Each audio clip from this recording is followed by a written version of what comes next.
अवघ्या 2 तासात झी24 तासच्या बातमीची दखल घेऊन सपाच्या उमेदवार आयशा शेख यांच्यावर गुन्हा दाखल करण्यात आला। निवडणूक आयोगाने पैसे वाटप प्रकरणाची गंभीर दखल घेत गोवंडी पोलिसात आयशा शेख यांच्या विरोधात गुन्हा दाखल केलाय।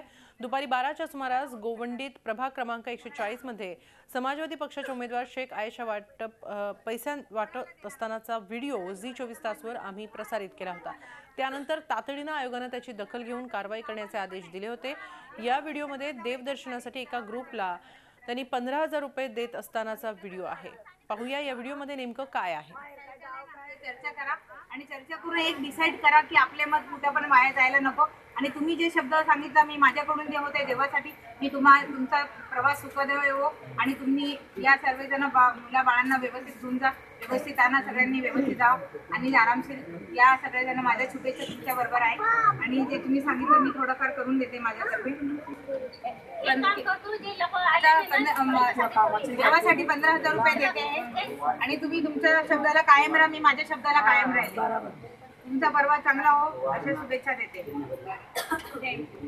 कहाँ क्या आना गाड़ी बुकिंग करके देता ना, बुक कर देना बस। वो सब अपना करके लेना, मेरे को भी बहुत काम है ना। हो सकता है अपना परेशान नहीं, अभी आप लोगों ने मैंने अपना जबान पूरा किया, आप लोग अपना जबान पूरा करना। आप लोगों के भरोसा करके आप लोगों को मैं ये अपने तरफ से गुड लक दे रही हूँ और आप लोगों को शुभेच्छा देती हूँ और आप लोग मेरे लिए भी दुआ करो और सब लोग एक साथ में वोटिंग गिरना चाहिए सब लोगों का। दरम्यान आयशा शेख यांनी आपल्यावरील सारे आरोप फेटाळून लावलेत। बृहन्मुंबई महानगरपालिकेची निवडणूक जसजशी जवळ येत आहे तसा तसा प्रचारामध्ये त्याचा जोर वाढत आहे। त्यामुळे काही ठिकाणी जे मतदार आहेत त्यांना आकर्षित करण्यासाठी काही प्रलोभनही दाखवली जात आहे। एक गोवंडीच्या ठिकाणून एक व्हिडिओ व्हायरल झालेला आहे, त्याच्यामध्ये आयशा शेख आहेत त्या काहीतरी कोणाला पैसे देत आहेत असा एक व्हिडिओ व्हायरल झालेला आहे। त्या व्हिडिओबद्दलच आपल्याबरोबर बोलण्यासाठी स्वतः आयशा शेख आहेत। आपण त्यांनाच विचारूया की मॅडम मला सांगा की हा जो व्हिडिओ व्हायरल होतो आहे ह्याची सत्यता काय आहे, काय तुमची प्रतिक्रिया, तुम्ही काय सांगाल? व्हिडिओ कधीचा आहे हे पहिले मला विचारायचं आहे की किती तारखेचा आहे आणि केव्हाचा आहे, तर हे पहिले जाणून घेणं गरजेचं आहे।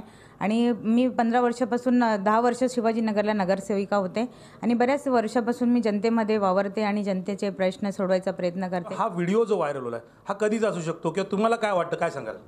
मला असं वाटते की ही अपोजिशनची चाल आहे आणि अपोजिशन घाबरलेली आहे आणि ते असे काहीतरी कृत्य करत आहे असं मला वाटते। बाकीचं असं काही त्याच्यामध्ये सत्य काही नाही आहे। मला सांगा तुम्ही या विरोधात तुम्ही पोलिसांमध्ये तक्रार किंवा कुठल्या निवडणूक आयोगाकडे तक्रार करणार आहात का, काय म्हणाल? आता मी आताच हे माहीत पडलेलं आहे, आता केव्हाचा हे व्हिडिओ केव्हाचा नाही आता माहीत पडलेलं आहे, तर आम्ही काहीतरी करू आता। नक्कीच आता ह्याच्या पुढे काय कारवाई करायची आहे, हा व्हिडिओ त्यांचा कधीचा आहे आणि केव्हा काढलेला आहे ह्याबद्दल त्यांनाही माहीत नाही आहे, त्याबद्दल ते समोर चौकशी करणार आहेत। पण आयशा शेख यांच्या म्हणण्यानुसार ही राजकीय खेळी असल्याचं त्यांचं म्हणणं आहे। मात्र हा व्हिडिओ कधीचा आहे यावर मात्र त्यांनी शंका उपस्थित केलेली आहे। व्हिडिओ जर्नलिस्ट सगीरसह प्रशांत अंकुशराव, झी मीडिया, मुंबई। झी 24 तास रहा एक पाऊल पुढे।